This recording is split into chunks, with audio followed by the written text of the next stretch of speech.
The dust cloth was already in her hand when the tremor came. Sira Voss felt it through the marble, a low vibration that climbed from the palace foundations into her knees, her wrists, the tips of her fingers pressed against the obsidian doorframe. She held still, counted. The tremors had been coming closer together this winter, every 3 days instead of every 7, and each one lasted a heartbeat longer than the last. Behind the door, something exhaled. The sound was deep enough to rattle the chandelier crystals overhead, and old enough to carry the weight of centuries in its ragged edges. She pushed the door open and stepped inside. The chamber was the size of a cathedral nave, carved from living basalt and polished to a black mirror by generations of heat. Daylight poured through the domed skylight 60 feet above, catching motes of shed scale dust that drifted like copper snow. The air tasted of iron and something older, the mineral scent of deep stone, of a body that had been burning from the inside for longer than any living creature should. Veldrin lay where he always lay, curled on the heated stone platform at the chamber's heart, his bulk filling the space the way a mountain fills a valley, not aggressively, but completely. His scales had been the color of forge fire once, deep amber shot through with veins of molten copper. Now they were fading. Whole patches along his flanks had gone the color of cold ash, and the ones that still held their warmth were cracked at the edges like drought-parched earth. He was dying. He had been dying for 17 winters, and Sira had been cleaning his chamber for every one of them. "Morning," she said, the same way she said it every morning, quietly, the way you'd speak to someone sleeping. She crossed to the supply alcove cut into the far wall and retrieved her caddy, ice polish for the floor, mineral oil for the scale shed patches, fresh aromatic resin for the brazier that kept the air from going stale. The caddy was heavy. Her shoulders had learned its weight years ago. She started with the floor, working in the methodical arcs she'd perfected over nearly 2 decades. Clockwise from the door, wide strokes to catch the shed scales before they embedded in the marble's grain. The scales were the size of her palm, now smaller than they'd been in the early years, when each one could have served as a dinner plate. Veldrin was shrinking, not dramatically, the way a bonfire collapses, but gradually, the way a coastline surrenders to the tide. Each winter left a little less of him. The tremor had been a bad one. She found a crack in the floor near the eastern wall, a hairline fracture that hadn't been there yesterday. She knelt, ran her fingertip along it, and made a mental note to request sealant from the palace stores. They would argue. They always argued. The requisition forms for Veldrin's chamber had grown longer every year, the approvals slower, the supplies thinner. The palace had been letting him go for a decade, even if no one said it aloud. 17 winters ago, Sira had been 23 and terrified. The head housekeeper, a woman named Thessaly who smelled of lye soap and spoke in commands, had marched her down 3 flights of stairs, through a corridor no one used, and stopped in front of a door that radiated heat. "The last keeper quit," Thessaly had said. "Couldn't handle the smell. You'll clean the chamber once a day, keep the brazier lit, and stay out of his way. He's old, he's sick, and he doesn't want company. Questions?" Sira had dozens. She asked none of them. That first morning, she'd stood in the doorway and stared at something her mind couldn't properly organize. Veldrin had been larger then, his body stretched from wall to wall, his tail curled around the platform's base like a moat of ridged amber. His eyes had been open, watching her with the flat, ancient patience of something that had seen civilizations rise and crumble and rise again. She'd nearly dropped her caddy. He hadn't spoken. She hadn't known then that he could. Now, 17 winters later, she worked around him with the ease of long practice. She polished the floor. She gathered the shed scales into the collection basket. The palace alchemists still wanted them, even the faded ones, for compounds she didn't understand. She oiled the patches where his skin showed through, raw and papery, and he shifted his massive head to give her access to the spot behind his left ear where the scaling had pulled away entirely. "The crack's getting worse," she told him. the way she told him everything directly without ceremony. "The eastern wall, I'll put in for sealant today." One of his eyes opened. It was the size of a serving platter, amber gold with a vertical pupil that contracted slowly in the daylight. The membrane over it was cloudy now, milky at the edges, but the intelligence behind it was undimmed. "They will refuse," Veldrin said. His voice came from somewhere deeper than his throat, from his chest, or perhaps from the stone beneath him. It resonated in Sierra's sternum. "They refused last time. I went to the secondary stores and took it anyway." A sound came from him, low, rhythmic, almost tectonic. She'd learned years ago that it was laughter. "Thief," he said. "Caretaker," she corrected. This was the shape of their days. She cleaned, he dozed. They talked, sometimes for hours, sometimes not at all. He told her things about the Accord, the ancient pact between Dragonkind and the palace that had given him this chamber as a place to age in dignity. About the Empress's grandmother, who had sat in this room as a girl and braided wildflowers into the gaps between his scales. About the war 3 centuries back when his fire had held the palace gates for 9 days, while the court evacuated through the mountain tunnels. She told him things too, about the way the kitchen staff fought over the best bread loaves every morning, about the new apprentice in the laundry who kept shrinking the ambassador's shirts, about the ache in her left knee that came every winter now, sharper than the last.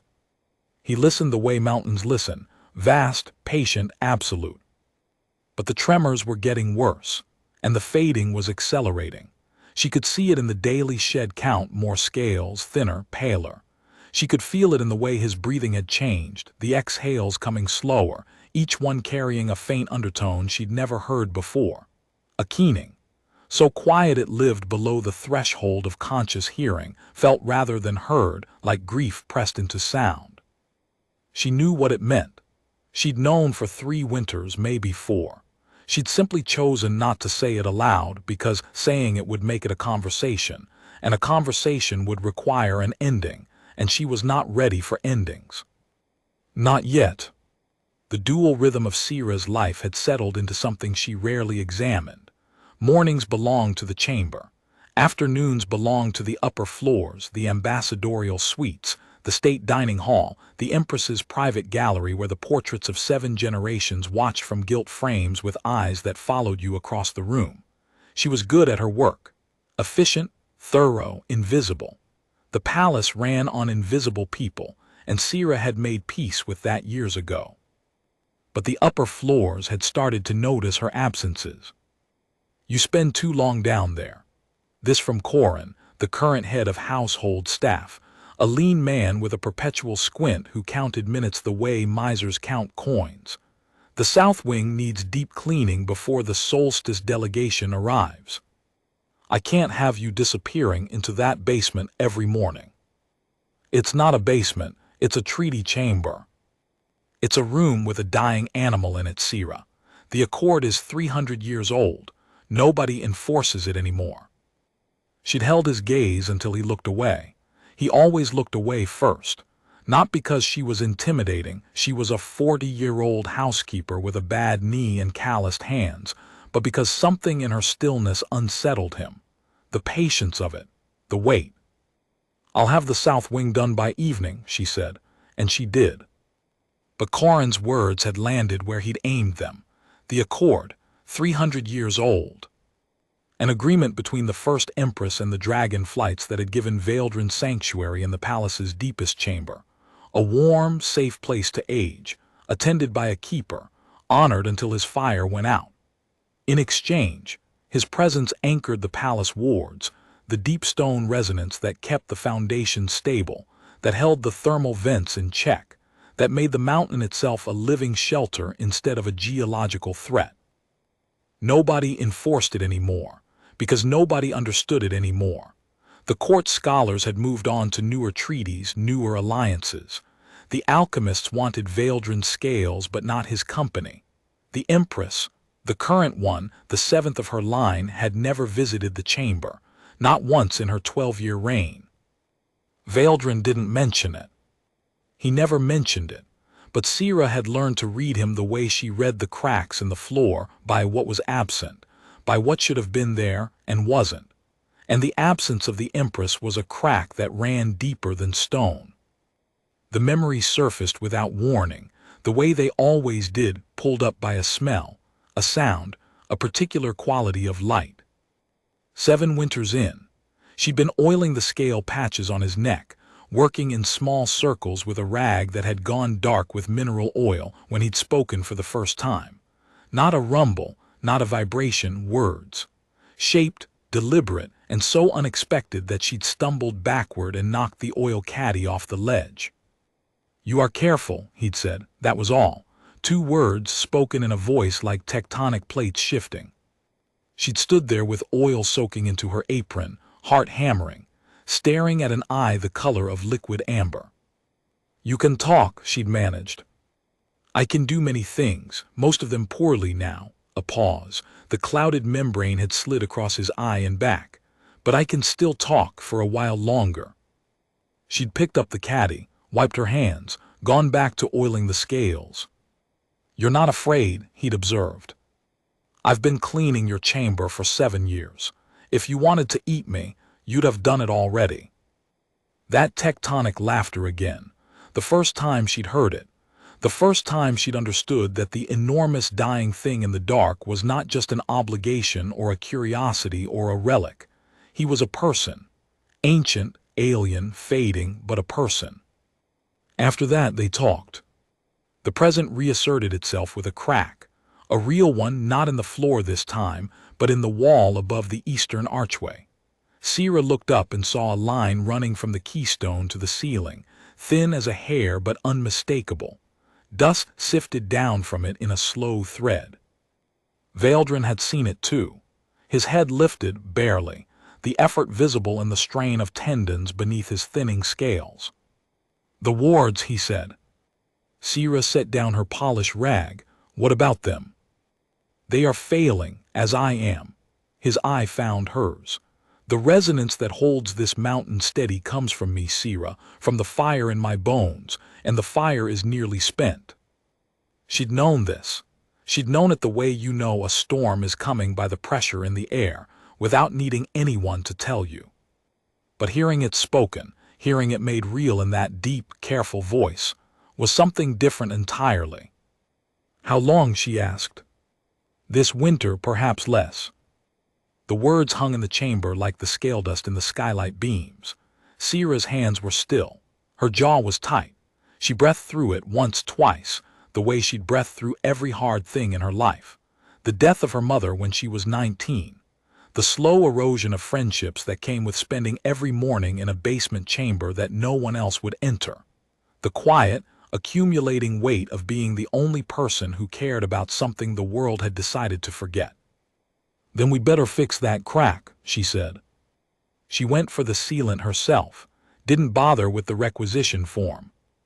The secondary stores were 3 corridors over and 2 flights up, behind a door that was supposed to be locked but hadn't been since the keysmith retired and no one replaced him. She filled a bucket with mineral paste, grabbed a trowel, and was back in 20 minutes. The crack had widened. Barely, but she could see it. The hairline had become a thread, and the thread had branched. She mixed the paste, climbed the maintenance ladder that lived in the supply alcove, and started sealing. Below her, Veldrin watched. "You do not have to do this," he said. "The chamber will stand for a while longer, long enough." "Long enough for what?"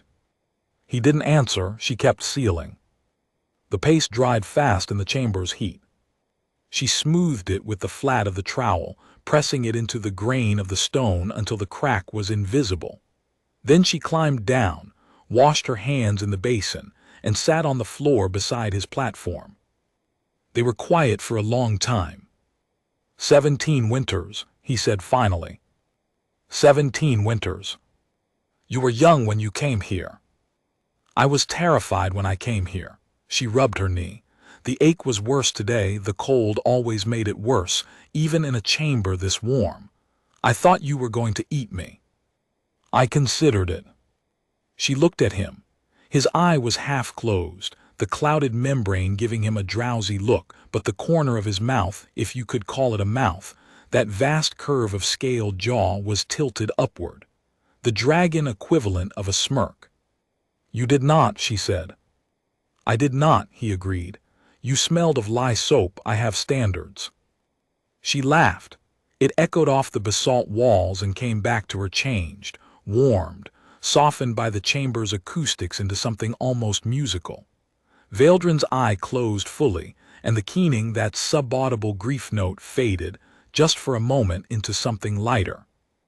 These were the moments she carried with her through the rest of her day, through the polishing and the scrubbing and the invisible labor of keeping a palace running, through the sidelong looks from the other staff who thought she was strange for spending her mornings with a dying dragon, through the cold corridors and the formal rooms and the endless, thankless work. She carried them because they were the truest thing she knew. The solstice delegation arrived on a morning bright enough to make the palace's crystal spires ring. Sira watched from a third-floor window as the procession climbed the mountain road, carriages draped in winter silk, outriders in ceremonial scale armor, and at the center, a litter borne by 8 attendants. The delegation from the Varath Caldera, Dragonkin, the first diplomatic visit in 11 years. She'd heard the gossip in the kitchens.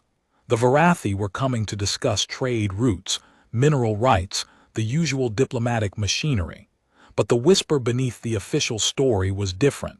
The Varathi matriarch was coming to see Veldrin, to pay respects to the last dragon of the Amber Line. The last. Sira hadn't known that. She'd known he was old, known he was alone, known that no other dragons came to the chamber. But she hadn't put those pieces together into the shape they made, the terrible, final shape of a word like last. She went to the chamber early that morning. Veldrin was awake. His eyes, both of them, were open, and there was something in them she'd never seen before. Not fear, not resignation, something older and more complicated, a recognition that the tide had turned and there was nothing left to do but watch it go out. "The Varathi are here," she said. "I know. I felt them on the road. Their fire is different from mine, bluer, younger. Like river water compared to stone. They're coming to see you. They are coming to see what remains of me." He shifted on the platform, and something in the motion made her breath catch. He was smaller than he'd been last week. She was certain of it. The platform's edges were visible now, 3 inches of bare stone that his body had covered a month ago. "Will you let them in?" "That is not my decision. The Empress controls this chamber." "The Empress has never set foot in this chamber." His eye moved to hers, held. "No, she has not." The anger came fast and hot, the way it always did when she thought about this, the waste of it, the carelessness, the sheer blind neglect of something irreplaceable. Sira pushed it down. Anger wasn't useful. It never had been. What was useful was polish and mineral oil and sealant paste, and showing up every morning for 17 years. "I'll find out," she said, "whether they're allowed to visit." She went upstairs. The memory hit like a thrown stone. Sharp, specific, impossible to dodge. 11 winters ago, Veldrin had stopped eating. He hadn't announced it. He hadn't refused food dramatically. He'd simply stopped consuming the mineral-rich fuel bricks that the alchemists prepared, blocks of compressed ore and volcanic glass that burned inside him the way coal burns in a furnace. The bricks had sat untouched on the delivery ledge for 3 days before Sira noticed. She'd sat down on the platform beside him, something she'd started doing by then, though no protocol said she should, and waited. "I am tired," he'd said eventually. "Not of living, of diminishing. Every season takes something, the fire, the scales, the memory." He'd exhaled, and the breath had carried no heat. That had frightened her more than any tremor. "I used to remember every keeper who served this chamber. The first was a boy named Oral.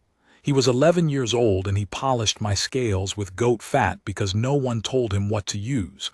I remember the sound of him singing while he worked. And now I remember that there was a boy, that he sang, but the song is gone, and next year perhaps the singing will go too, and the year after the boy. Sira had picked up one of the fuel bricks, held it in her lap. It was warm, not from the chamber's heat, but from the minerals inside it, still reactive, still carrying the deep earth energy that a dragon's body was built to process. "Eat," she'd said. "Why?" The question wasn't petulant. It wasn't a challenge. It was genuine, the honest inquiry of a being that had outlived its purpose, its kind, its era, and was trying to understand why one more season mattered. She turned the brick over in her hands. "Because tomorrow morning I'm going to come down here and clean this floor, and if you haven't eaten, I'll have to polish around your corpse, and that will throw off my whole routine." The laughter had come deeper than before, rougher but real. He'd eaten, and the next day and the next and every day since. But the bricks were smaller now, and he consumed them more slowly. And last week she'd found one only half dissolved, the remainder sitting in its own char like a tooth pulled too early. The present demanded her attention. Corin intercepted her on the third floor, his ledger tucked under his arm like a weapon. The Varathi delegation requires the East receiving hall prepared by noon, every surface. The ceremonial protocol calls for. "Has anyone told the Empress about Veildrin?" Corin stopped mid-sentence, his squint deepened. "What about him?" "He's the last of the Amber line. The Varathi are here to see him. Has anyone told the Empress that the last dragon of the oldest bloodline in recorded history is dying in her basement?" "It's not her concern. The accord is a legacy obligation, not a—" "It's exactly her concern. The wards are failing. The tremors are getting worse. When his fire goes out, the mountain's thermal vents go with it. This palace is built on a volcano, Corin, a dormant volcano that stays dormant because of him." The color left Corin's face in stages. First the cheeks, then the lips, then the skin around his eyes. He looked for a moment like a man who just realized the floor beneath him was not as solid as he'd always assumed. "That's not, the geological surveys say." "The geological surveys don't account for 300-year-old dragon fire holding the vents in equilibrium. I've read the original Accord documents. They're in the Treaty Archive, third shelf, behind the Karathi mineral rights folders. Nobody's looked at them in 40 years, but they're clear. His fire, Corin, that's what keeps this mountain quiet." He opened his mouth, closed it, opened it again. "I'll bring it to the Chamberlain," he said finally. "Bring it to the Empress." "The Chamberlain decides what?" "Bring it to the Empress." He left without answering. Sira watched him go, then turned and walked to the East receiving hall. She had surfaces to polish and a delegation to prepare for, and the work didn't stop because the world was ending in slow motion 3 floors below. The Varathi matriarch arrived in the receiving hall at precisely noon. Sira was still there, finishing the last of the crystal sconces, when the doors opened and the delegation entered. She'd expected diplomatic finery. What she got was grief. The matriarch was dragonkin, the scaled humanoid form that some dragons took in their middle centuries, before their bodies committed fully to one shape or the other. She was tall, nearly 7 feet, with deep blue scales that ran from her temples to her jawline and continued down her neck in overlapping ridges. Her hands had 4 fingers each, tipped in dark claws that clicked against each other as she moved. Her eyes were the same vertical pupil construction as Veildrin's, but ice blue instead of amber, and they carried a weight that Sira recognized instantly. This woman knew about dying. She carried it the way Sira carried her cleaning caddy daily, without complaint, because someone had to. The matriarch's gaze swept the room, found Sira, stopped. "You," she said. Her voice was lower than a human woman's, rougher, carrying the harmonic undertones of a dragon's chest cavity. "You smell of amber fire." The room went quiet. The attendants, the guards, the palace functionaries who'd been arranging chairs and adjusting place settings. All of them stopped and stared at the housekeeper, standing by the crystal sconce with a polished rag in her hand. "I tend his chamber," Sira said, "every morning for 17 winters." Something shifted in the matriarch's face. The grief that Sira had read there deepened, but alongside it, something else rose, something that looked, impossibly, like relief. "You are his keeper. I clean his floor and oil his scales and seal his cracks. If that makes me his keeper, then yes." The matriarch crossed the room. Her attendants moved to follow, and she stopped them with a raised hand, clawed, scaled, the gesture sharp enough to freeze 8 bodies in mid-step. She stood before Sira, close enough that Sira could see the individual scales on her face, each one the blue-black of deep ocean water, each one edged in silver. "Take me to him," the matriarch said. Not a request, not a command. Something in between, the voice of someone who had traveled a very long distance for a very specific reason and could feel the end of the road beneath her feet. Sira looked past the matriarch at the frozen functionaries. At Corin, who had materialized in the doorway and was radiating panic from every pore. "The Empress hasn't authorized," Corin began. "The accord supersedes palace protocol," the matriarch said without turning. "Article 7. The Amber Flight retains visitation rights in perpetuity.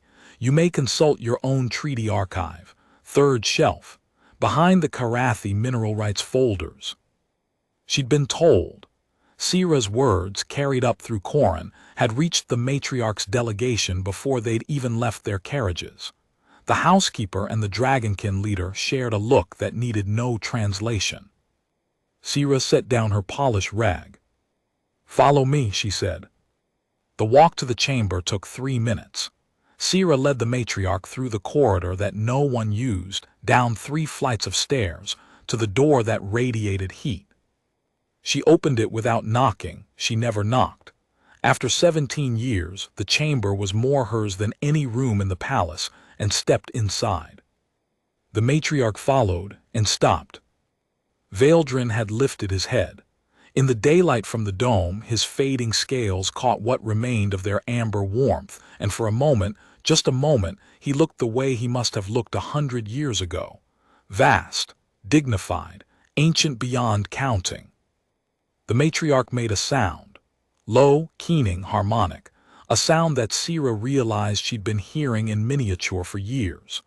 The subaudible grief note that Veldrin carried in every breath. The matriarch was speaking it aloud, and the chamber amplified it, and the stone itself seemed to resonate with the frequency of dragon's mourning. "Old fire," the matriarch said in the common tongue for Sira's benefit. "Last fire." "Young river," Veldrin replied. His voice was stronger than Sira had heard it in months, the presence of his kin pulling something from him, some reserve he'd been hoarding. "You have your mother's eyes. My mother wept for you, every solstice. She lit an amber flame and wept. Tell me she lived well." "She lived, she fought. She built the caldera into a home for those of us who remain." The matriarch's claws clicked against each other, the dragonkin equivalent of wringing hands. "There are 47 of us now, all caldera-born, none of the old lines, none of the amber." "None," Veldrin confirmed. The word was a stone dropped into deep water. Sira stood by the door. She was invisible again, the housekeeper, the background, the person who held the polished rag while the important things happened around her. She'd made peace with that. She'd made peace with it 17 years ago. But the matriarch turned to her. "How long?" she asked. "Not how long until he died. How long has he been like this?" "The fading accelerated 3 winters ago. The tremors started 2 winters before that. He stopped eating properly last year. The fuel bricks dissolve halfway and then sit. His scales shed daily now. The chamber cracks are getting worse." Sira recited it the way she recited inventory, factual, complete, without drama. The facts didn't need drama. They were dramatic enough. The matriarch's ice blue eyes held hers for a long time. "You kept records," she said. I kept his chamber. The records came with it. Show me. Sierra went to the supply alcove and pulled out the notebooks. 17 of them, one per year, each one a plain composition book with a dated spine. She'd started keeping them in the second year, daily entries, brief but thorough, scale count, shed pattern, breathing rate, tremor frequency, crack locations, fuel brick consumption, temperature readings from the platform surface. The notebooks were the work of a housekeeper, not a scientist, but they were meticulous and they were complete. The matriarch opened the first one. Read a page, opened the last one, read a page, closed it. 17 years, she said, and no one in this palace thought to inform the flight, to contact the caldera, to tell anyone that the last amber dragon was dying alone. He wasn't alone, Sierra said quietly. The matriarch looked at her. The grief in her ice-blue eyes shifted, and what replaced it was something Sierra hadn't expected, a recognition so deep it bordered on reverence. The same look she'd seen on Valdrin's face the first time he'd laughed at one of her jokes. The look of someone realizing that what they'd assumed was nothing was, in fact, everything. No, the matriarch said, he was not. Things moved quickly after that. Too quickly for the palace bureaucracy, which was accustomed to the glacial pace of committee approvals and interdepartmental memoranda, but not nearly quickly enough for Sierra. The matriarch sent word to the caldera. 3 dragonkin healers arrived within a week, tall, blue-scaled figures who smelled of sulfur and carried cases of instruments Sierra had never seen. They examined Valdrin with a reverence that made Sierra's throat tight. They spoke to him in the old tongue, the chest-deep harmonic language that vibrated through the chamber's stone and made the chandeliers sing. They measured his fire, what remained of it, with a crystal device that glowed amber when held against his chest and barely flickered when pulled away. The diagnosis was what Sierra already knew. The fire was going out, not from illness, not from injury, but from the simple, irreversible arithmetic of a life that had lasted longer than its fuel. He had months, maybe a season. The healers could not add fire. They could only ease the going of it. But the healers brought something else, something Sierra had not expected and could not have predicted. The wards, the lead healer said, a woman named Thessin whose scales were the blue-green of deep glacial ice. She stood in the chamber, one clawed hand on the eastern wall, her eyes closed. They are woven into the mountain structure. His fire does not merely suppress the thermal vents, it shapes the mountain's entire geological profile. Without it, the equilibrium collapses within a season. The vents open. The palace, the city on its slopes, the farmland in the valley below, all of it. We knew that, Sierra said. Thessin opened her eyes. You knew. The palace did not. I told them. And they did nothing. They don't listen to housekeepers. The word landed in the chamber and sat there, heavy and precise. And Thessin looked at Sierra with the same expression the matriarch had worn. That stunned recognition. That dawning understanding that the most important person in the room was the one holding the dust cloth. They will listen now, Thessin said. The news reached the Empress through channels Sierra couldn't track and didn't try to. What she knew was this. On the 3rd day after the healer's arrival, a tremor hit the palace hard enough to crack the grand staircase's marble balustrade. The crack ran from the 2nd floor to the 4th, splitting a decorative dragon motif directly through its carved eye. The symbolism was lost on no one. On the 4th day, the Empress came. Sierra was in the chamber when she heard the footsteps. Not one set, many. The measured tread of the Imperial Guard, the lighter step of courtiers, and beneath them all, a single pair of shoes that struck the corridor floor with the precise, unhurried cadence of someone who had never in her life been made to wait. Sierra stood, straightened her apron, put the mineral oil back in the caddy. The door opened, and the Empress Valindra the 7th walked into the room she had never visited in 12 years of reign. She was younger than Sierra had imagined. 40, perhaps, dark-haired, sharp-featured, wearing the formal gray of the imperial house with a collar of silver thread that caught the chamber's amber light. Her eyes were intelligent, wary, and Sira noticed afraid. Not of the dragon, of the room, of the heat, the scale dust, the smell, the sheer weight of a 300-year obligation that she had inherited and never examined. The Empress looked at Veldrin, at the fading scales, the exposed patches of papery skin, the vast body that no longer filled its platform, at the cracks in the walls and the sealant paste that Sira had applied, visible, if you knew where to look, in smooth patches that didn't quite match the surrounding stone. "You have been maintaining this," the Empress said.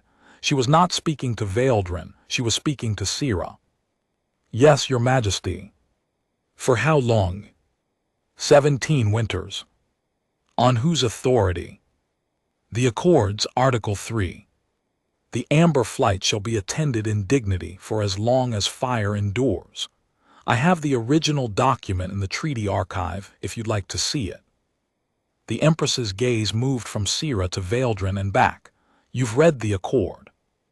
"I've read everything in the treaty archive that pertains to this chamber.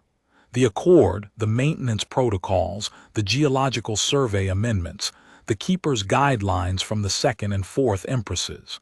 The Fourth Empress's notes are particularly detailed. She visited weekly." Something crossed the Empress's face. Not anger. Sira had braced for anger and didn't find it. What she found was shame. The quiet, private kind that comes when you realize you've been failing at something you didn't know was yours to do. The Empress looked at Veldrin. "I am sorry," she said. 2 words, spoken directly, without ceremony, without the formal inflection that court protocol required for imperial address. Just 2 words from a woman to a dragon. Veldrin's eye opened fully. The clouded membrane slid back, and for a moment the amber was clear, bright, warm, the color of everything he'd been before the fading took it. "You are here now," he said. The Empress sat down on the edge of the platform. Not on a chair, there were none in the chamber. Sira had never needed one. On the warm stone, the same way Sira sat. She folded her hands in her lap and looked up at the vast, fading face above her. "Tell me what you need," she said. "I need nothing. Your housekeeper has seen to everything. She shouldn't have had to do it alone." "No," Veldrin agreed, "she should not have." Sira stood by the supply alcove, her hands still, her jaw tight, her eyes burning with something she would not allow to fall. Not here, not now. Later in her quarters in the dark she would permit it, but not here. The Empress turned to her. "What does he need?" she asked. "Not what the Accord says, what does he actually need?" Sira took a breath. "Better fuel bricks. The alchemists have been cutting the mineral content to save costs. I've been documenting it for 6 years. He needs the original formula, the one from the Second Empress's records. He needs the eastern wall reinforced properly, not patched. He needs the skylight cleaned. The accumulated grime cuts the daylight by nearly 1/3, and daylight helps regulate his temperature. He needs the delivery schedule restored to daily instead of weekly. And he needs," she stopped. "What?" "Company. He needs to know that someone besides the housekeeper remembers he's here." The room was very quiet. The Empress sat on the warm stone of a dying dragon's platform and looked at the housekeeper who had kept faith with a 300-year-old promise that everyone else had forgotten, and something settled between them, not forgiveness, because forgiveness requires a wrong acknowledged but understanding. The beginning of it. "I'll come back tomorrow," the Empress said, to Veldrin, not to the room, to him. "I would like that," he said. She did come back, the next day and the day after and every day that week. She came in the morning before the court schedule consumed her, and she sat on the platform and listened to Veldrin talk about her grandmother. She asked questions, careful, specific questions that told Sira she'd been reading. The Accord, the geological surveys, the Keeper's guidelines. The fuel bricks improved. New formula, richer minerals, delivered daily. The eastern wall was reinforced by the palace engineers, properly, with deep-anchored stone braces and thermal expansion joints. The skylight was cleaned, and the chamber filled with daylight so bright that Veldrin's remaining amber scales blazed like a sunset captured in stone. The tremors didn't stop, but they steadied. The intervals between them lengthened, and their intensity softened, as if the mountain itself had taken a deeper breath. Sira cleaned. She gathered the shed scales. She sealed the small cracks that still appeared, though less frequently now. She oiled the patches. She lit the brazier. She did what she had always done in the way she had always done it, because the work was the work and it didn't change just because the Empress was watching. But something had changed. She felt it in the chamber's air, a warmth that had nothing to do with dragon fire or thermal vents, a warmth that came from being seen, from having the invisible made visible, from 17 years of quiet, stubborn, unwitnessed care suddenly, finally, witnessed. The matriarch noticed it too. "He is stronger," she told Sira one afternoon, standing in the corridor outside the chamber while the healers completed their weekly assessment. "Not physically, the fire still diminishes, but his presence is stronger, his resonance. The mountain feels it." She paused. "You did that, not the Empress, not the healers, you. 17 years of showing up kept his will anchored when everything else was letting go." Sira shook her head. "I cleaned his floor." "You cleaned his floor," the matriarch repeated. "Every morning, for 17 winters, when the accord was forgotten and the palace turned its back and his fire was going out in a room that no one else would enter." Her ice-blue eyes were steady. "In the caldera, we have a word for that. Vaelther.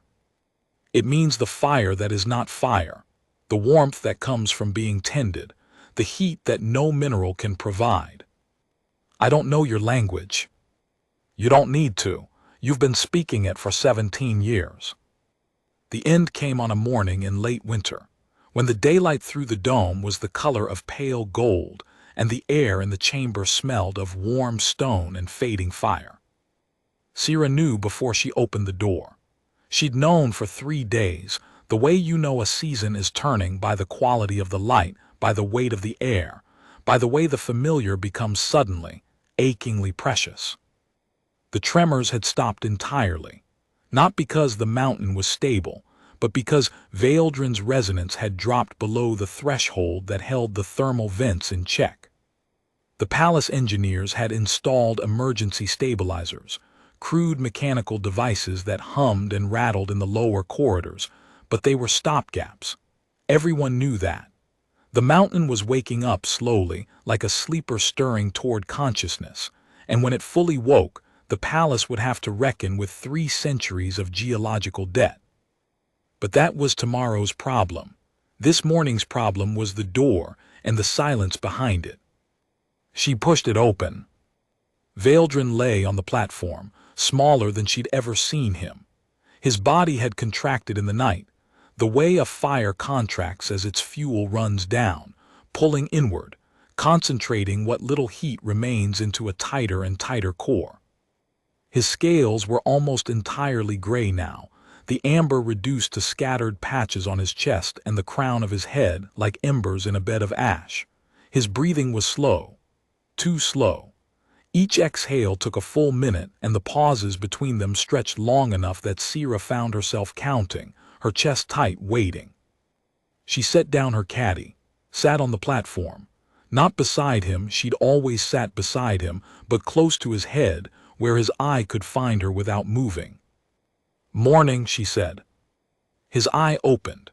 The membrane didn't slide back all the way, it couldn't anymore, but through the milky film the amber still glowed. Faint, but there. "You are early," he said. His voice was a whisper now, not the tectonic rumble, not the chest-deep resonance. A whisper that she felt more in her bones than her ears. "I had a feeling." "You always had feelings, accurate ones." The corner of his mouth moved, the ghost of a smirk, inconveniently accurate. She reached out and placed her hand on the exposed skin behind his ear, the spot she'd been oiling for years, where the scales had pulled away and left him bare and tender. His skin was warm, not hot, the way it had been in the early years when the heat of him could redden her palm. Warm. The way a stone is warm after a day in the sun, borrowed heat, fading heat, the memory of fire rather than fire itself. The matriarch is coming, Sira said, and the Empress, they'll be here within the hour. I know. Is there anything you want me to do? What you always do. She nodded, picked up the mineral oil, began working the patch behind his ear in small, careful circles, the way she'd done 10,000 times before. The motion was automatic. Her hands knew it the way her lungs knew breathing. Sira. She stopped. The first keeper, Oral.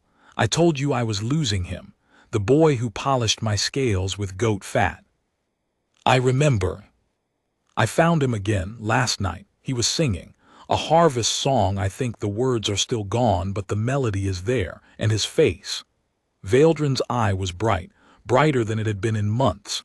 He had a gap between his front teeth. He was missing a button on his coat. He was terrified, and he sang while he worked because the singing helped. Sira's hands were still. Her throat was tight. You brought him back, Valdrin said. Not by trying. By being the kind of person that Oral was, someone who shows up and does the work and stays. You reminded me what that looks like. And when I remembered what it looked like, I remembered him. She couldn't speak.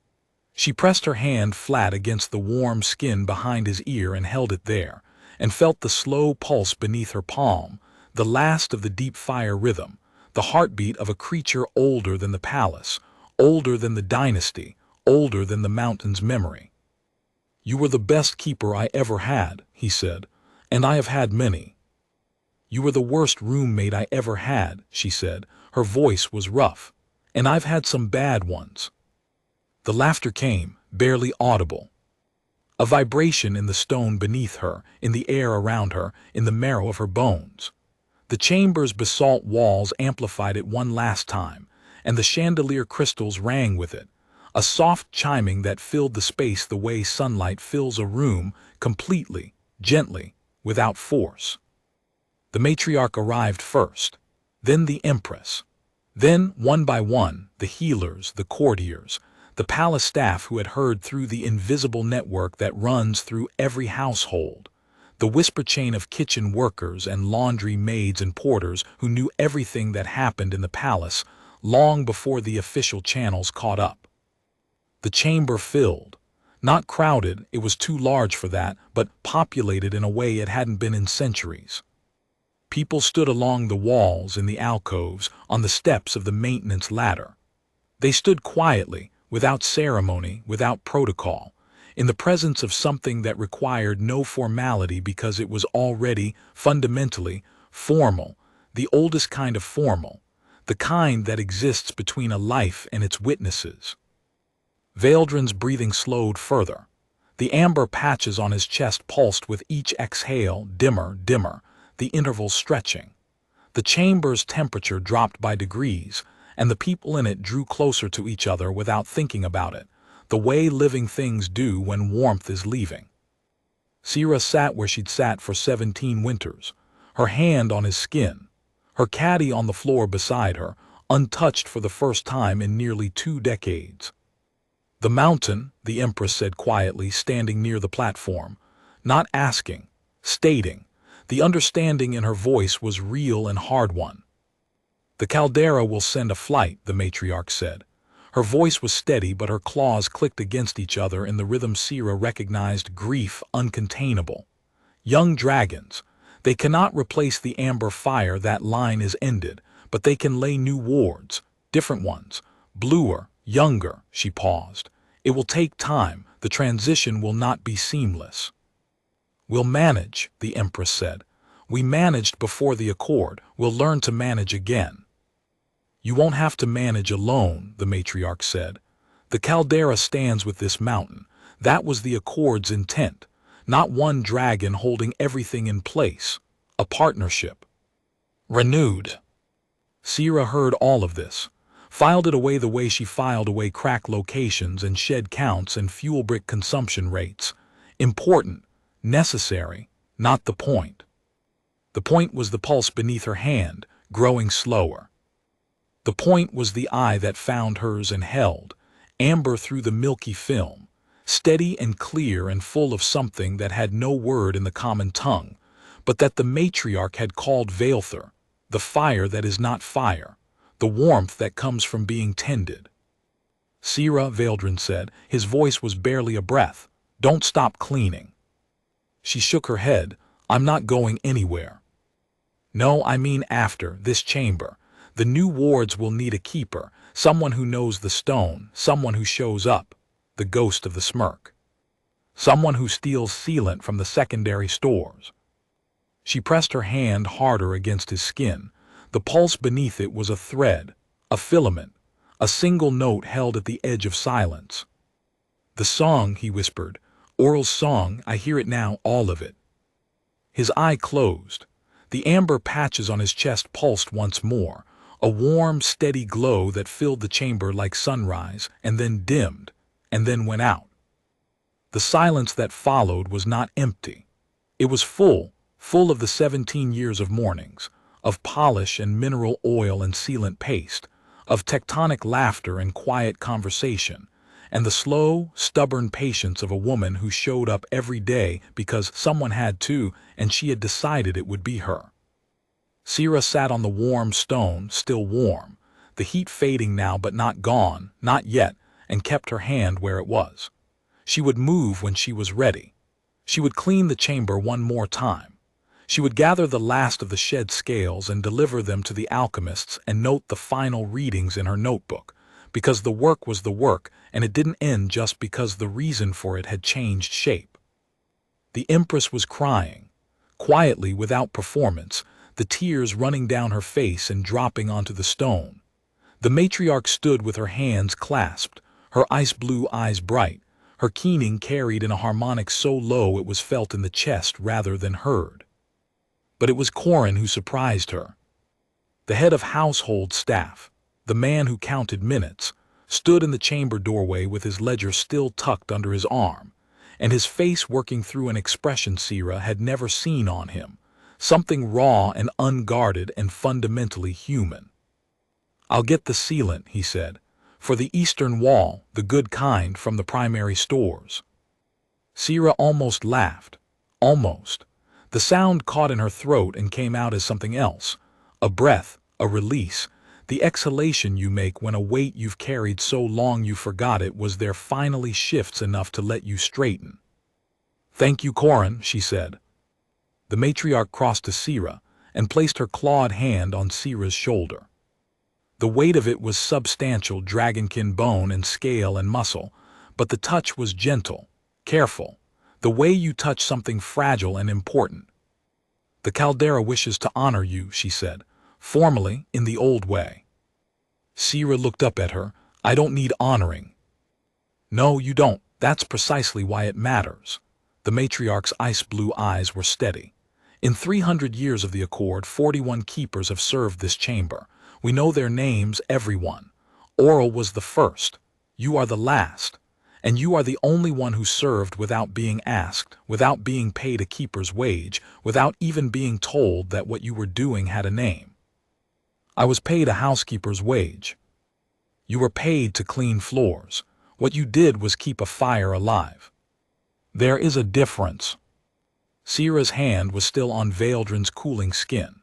She could feel the warmth leaving, degree by degree, the stone beneath him slowly returning to the temperature of ordinary rock. In a week it would be cold. In a month, the alchemists would come to study the mineral deposits left by 3 centuries of dragon fire, and they would write papers about it, and the papers would say nothing about the woman who polished the floor. "The 41st keeper," Sira said. "I'd like that noted somewhere." The matriarch reached into her belt and produced a small object, a scale. Not one of the gray, faded scales that Sira had been gathering for years. An old one. Deep amber, shot through with copper veins, the edges still sharp, the surface still warm. It caught the dome light and threw a flare of amber across the basalt wall. "This was shed in his prime," the matriarch said. "My mother kept it. She told me to give it to the person who deserved it when the time came." She placed it in Sira's free hand. It will not fade. The fire in it is fixed, set in the mineral matrix during his strongest years. It will be amber when everything else has gone to ash. Sierra closed her fingers around it. The scale was warm against her palm, not hot, warm, the way a hand feels when someone you love is holding it. She looked at Vaildrin's still face. The amber patches on his chest were dark now, the glow gone, the scales already beginning the slow mineral transformation from living tissue to stone. He looked like a statue of himself, a monument to something the world had almost forgotten. Almost, but not quite. 41, Sierra said quietly. Noted. The days after were full. The caldera sent its flight 7 young dragons, blue-scaled and bright-eyed, who arrived on a morning so clear that their wings caught the sun and scattered it across the valley in fragments of sapphire light. They were smaller than Vaildrin had been, even at the end. Smaller and faster and louder, their fire running hot and blue where his had run amber and deep. They settled into the chamber. Not easily. The space had been shaped by 3 centuries of amber resonance, and the new wards required recalibration, adjustment, the patient work of fitting new fire into old stone. The palace engineers worked alongside the caldera healers. The Empress attended daily. The accord was rewritten, not replaced but renewed, updated for a new century and a new partnership. Sierra cleaned. She cleaned the chamber every morning. The same arcs, the same caddy, the same quiet routine. The young dragons watched her with bright, curious eyes, blue where Vaildrin's had been amber, and one of them, the smallest, a female with scales the color of a winter sky, developed the habit of resting her chin on the floor near Sierra's feet while she worked. You don't have to stay, Sierra told her one morning. The young dragon didn't move. Her tail, short, barely longer than Sierra's arm, curled against the stone in a gesture that Sierra recognized. Trust. The slow, cautious trust of a creature offering itself to someone who had earned it. Sierra oiled a patch of rough scaling on the dragon's neck. The scales were different from Vaildrin's, smoother, cooler, the blue-gray of morning sky, but the motion was the same. Small circles, gentle pressure. The careful attention of someone who understood that maintenance is not menial, that keeping is not lesser. That the person who shows up every morning without fanfare, without recognition, without anything but a dust cloth and a bad knee, and an obstinate refusal to let something precious go untended, that person is the hinge on which everything else turns. On the platform where Vaildrin had rested, there was a discoloration in the stone. A permanent warmth, baked in by 3 centuries of amber fire that no amount of cooling would erase. Sierra polished it every morning. The stone there was smoother than anywhere else in the chamber, polished by heat, by time, by the weight of something vast and patient and irreplaceable. She kept the notebooks, 18 now. The new entries tracked different metrics: blue fire resonance instead of amber, faster shed cycles, higher platform temperatures, different numbers, same hand, same careful, meticulous housekeeper's accounting of a world that most people never saw. The Empress visited weekly. Sometimes she brought flowers, the same wildflowers that her grandmother had braided into Vaildrin's scales, the ones that grew on the palace's south terrace. She placed them on the warm spot on the platform, and the young dragons investigated them with cautious snouts, sneezing at the pollen. One morning, Sierra arrived to find the smallest dragon sleeping on the warm spot, curled the way Vaildrin had curled, tail around the body, chin on the stone, one eye cracked open to watch the door, waiting. Sierra set down her caddy, took out the mineral oil, began. Morning, she said, the same way she'd said it every morning for 17 winters, quietly, the way you'd speak to someone sleeping. The dragon's tail uncurled, reached toward her. The tip of it, delicate, warm, the blue of deep sky, rested against Sierra's knee. Sierra placed her hand on it, felt the pulse beneath the scales, strong, fast, young, a new fire, a different fire, but fire all the same. She cleaned, The daylight poured through the dome. The scale dust drifted in the beams blue instead of copper, but catching the light the same way, turning the air into something that looked like snow or stars, or the scattered fragments of a warmth that had never really gone out. It had just changed shape.